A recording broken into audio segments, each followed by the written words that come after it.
We're looks like we're rained out.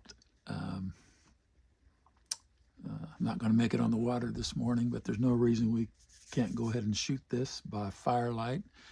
Um, I'll read you a piece I wrote, and I've called it The Parable of the Biscuit. It goes like this. If you had an old school home cooking granny like I did, uh, those biscuits you love so much, and when I say love so much, you should be thinking, my precious, and Gollum's obsession with the ring, that kind of love. Those biscuits, when Granny passes away, what you find out after the funeral is that she left no recipe. I know, right? Insert expletive here. The reality is, though, she probably never made those biscuits the exact same way twice. Those warm, round wonders were extensions of herself. In fact, my granny was warm, round, and wonderful.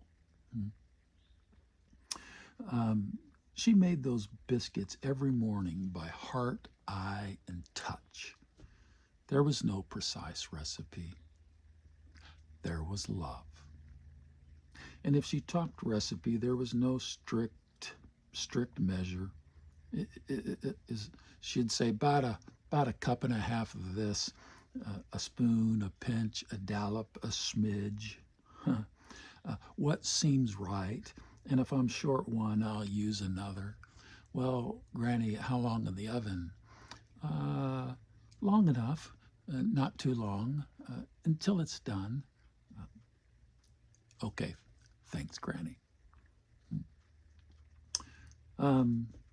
Sometimes when I read Jesus' parables, I think about those biscuits. His parables were about as clear as an old-timer's offhanded recipe. Ask Jesus a question, and he answers with a question. Ask, who is my neighbor? And he says, well, let me tell you a story. And then back at you with, what do you think? Parables frustrate letter of the law, Bible thumpers, theological hair splitters, and those who just want to get to the point. If you care more about information than transformation, if you are more about truth in the head than truth of the heart, then no biscuits for you. Parables are like puzzles. Riddle me this, they seem to say, both fuzzy and memorable by design. When you hear a parable, you've not been given an answer. You've been given an assignment. There's interpretive work to be done.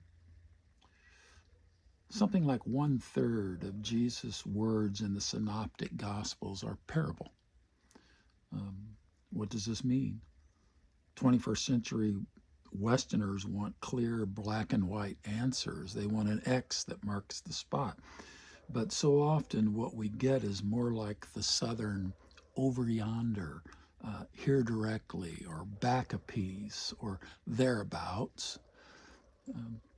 It won't make for doctrinal checklist or shibboleths, not about propositional truths, principles, or formula, so much as finding purchase on your heart.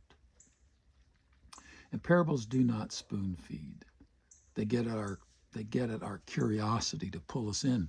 You're not supposed to get it right off. You go home, chew on it, turn it over, sit with it, listen,